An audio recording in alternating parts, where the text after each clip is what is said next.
வணக்கம். Domino's விளையாடிருக்கீங்களா?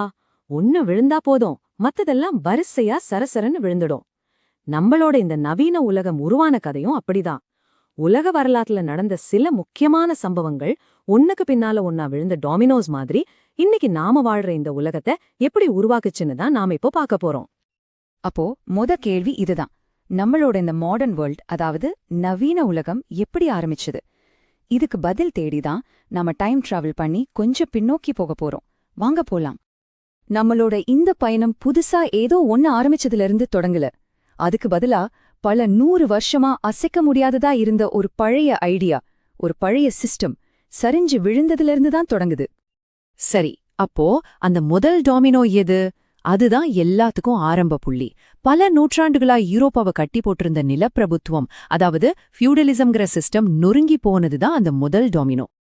Feudalism, இந்த வார்த்தை கொஞ்சம் பெருசா இருக்கலாம், ஆனா கான்செப்ட் சிம்பிள் தான்.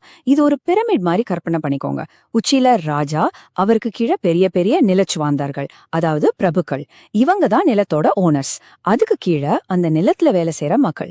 இவங்களுக்கு பாதுகாப்புக்கு பதிலா அவங்க உழைப்பு கொடுக்கணும். இந்த சிஸ்டம் பல 100 வருஷமா ரொம்ப ஸ்ட்ராங்கா இருந்துச்சு. பாருங்க, இந்த ரெண்டு உலகத்துக்கும் எவ்வளவு வித்தியாசம்னு. ஒரு பக்கம் எல்லாத்துக்கும் மத நம்பிக்கை தான் ஆதாரம், நிலம்தான் சொத்துன்னு இருந்த ஒரு உலகம். இன்னொரு பக்கம் ஏன் எதுக்குன்னு கேள்வி கேக்குற, அறிவியலையும் தர்க்கத்தையும் நம்புற, வியாபாரத்தையும் வணிகத்தையும் மையமா வச்ச ஒரு புத்தம் புது உலகம் உருவாகிட்டு இருந்துச்சு. இது சாதாரண மாற்றம் இல்ல, ஒரு முகப்பெரிய புரட்சி. இந்த சமூக மாற்றம் அடுத்ததா எங்க தாக்கத்தை ஏற்படுத்துச்சு தெரியுமா? நேரா மனுஷனோட சிந்தனையில, மைண்ட்ல ஒரு புரட்சியை விடுச்சது. இதுதான் அடுத்தடுத்து இருந்த டொமினோக்களை தட்டி விட்டது.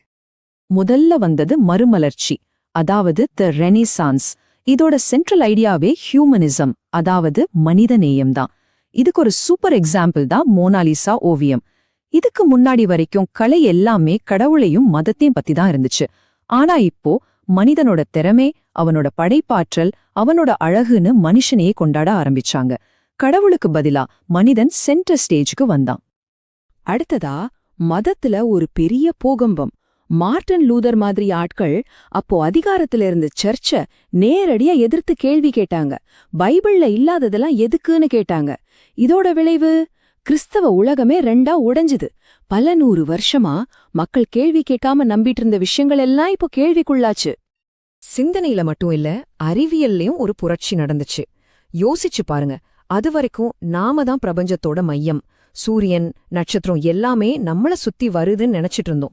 ஆனா கோப்பர்னிக்கஸ், கெப்லர், கலீலியோ மாதிரியான விஞ்ஞானிகள் வந்து இல்ல நாம தான் சூரியனை சுத்தி வர்றோம் அப்படின்னு சொன்னப்போ அது எவ்வளவு பெரிய அதிர்ச்சியா இருந்திருக்கும். பிரபஞ்சத்தையே நம்ம பாக்குற விதத்தையே இது தலைகீழா மாத்திடுச்சு. ஓகே, இப்போ மக்கள் யோசிக்கிற விதமே மாறிடுச்சு.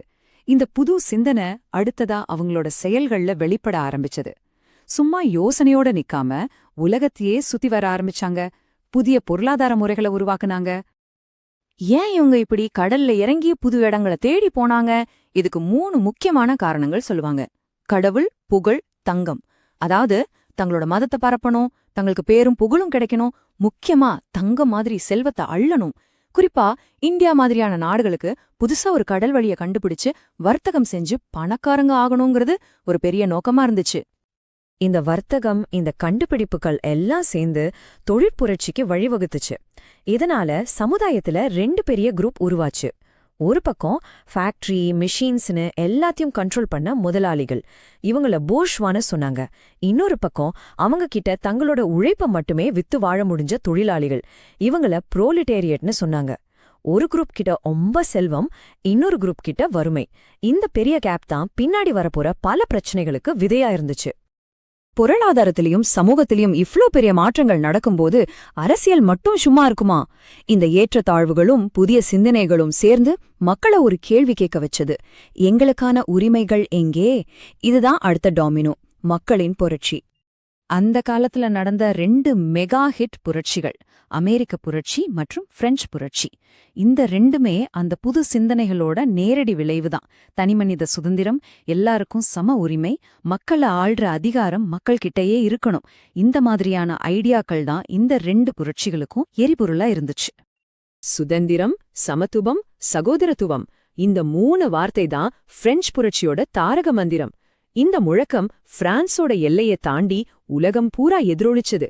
இன்னைக்கும் கூட உலகத்துல எங்கெல்லாம் உரிமைகளுக்காக போராட்டம் நடக்குதோ அங்கெல்லாம் இந்த வார்த்தைகள் ஒரு இன்ஸ்பிரேஷனா இருக்கு. சரி, புரட்சிகள் முடிஞ்சது. ஆனா அதோட தாக்கம், அதுதான் கடைசி டாமினோவை தள்ளிவிட்டது. இந்த புரட்சிகளோட அதிர்வலைகள் தான் இன்னைக்கு நாம பாக்குற தேசம் அப்படிங்கிற கான்செப்டையும் பல அரசியல் கொள்கைகளையும் உருவாக்குச்சு. இதுக்கு ஒரு பவர்ஃபுல் உதாரணம் ஜெர்மனியோட ஓட்டோ வான் பிஸ்மார்க். இரும்பு தலைவர்னு இவரை சொல்லுவாங்க. அப்போ ஜெர்மனி சின்ன சின்ன நாடுகளா சிதறி கிடந்துச்சு. பிஸ்மார்க் தன்னோட ரத்தம் மற்றும் இரும்பு கொள்கை மூலமா, அதாவது ராணுவ பலத்தை வச்சு அந்த எல்லா பகுதிகளையும் ஒன்னா சேர்த்து ஒரு ஒருங்கிணைந்த சக்தி வாய்ந்த ஜெர்மன் தேசத்தை உருவாக்கினார். இதுதான் தேசியவாதத்தோட எழுச்சி. முதலாளித்துவம் ஒரு பக்கம் வளர்ந்தா அதுக்கு நேரெதிர்ஃபானிங்கா சோஷியலிசம்ங்கிற ஒரு புது சித்தாந்தம் உருவாகுச்சு. இந்த தொழில்துறை ஏற்றத்தாழ்வுகளுக்கு ஒரு பதிலா இது வந்துச்சு.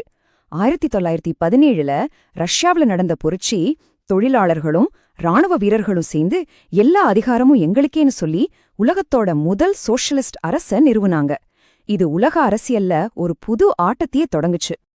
அப்ப பாத்தீங்களா, நிலப்பிரபுத்துவத்தோட வீழ்ச்சியில ஆரம்பிச்சு மறுமலர்ச்சி, மத சீர்திருத்தம், அறிவியல் புரட்சி, தொழிற்புரட்சி, அரசியல் புரட்சிகள்னு ஒண்ணுக்கொன்னு தொடர்பா ஒரு டொமினோ மாதிரி விழுந்து இன்னைக்கு நாம வாழ்ற இந்த நவீன உலகத்தை உருவாக்கியிருக்கு.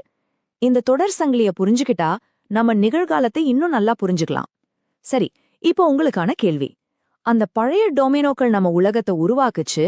இனி வரப்போற உலகத்தை எந்த டொமினோக்கள் உருவாக்க போகுது? ஆர்டிஃபிஷியல் இன்டெலிஜென்ஸா இல்ல கிளைமேட் சேஞ்சா? யோசிச்சு பாருங்க.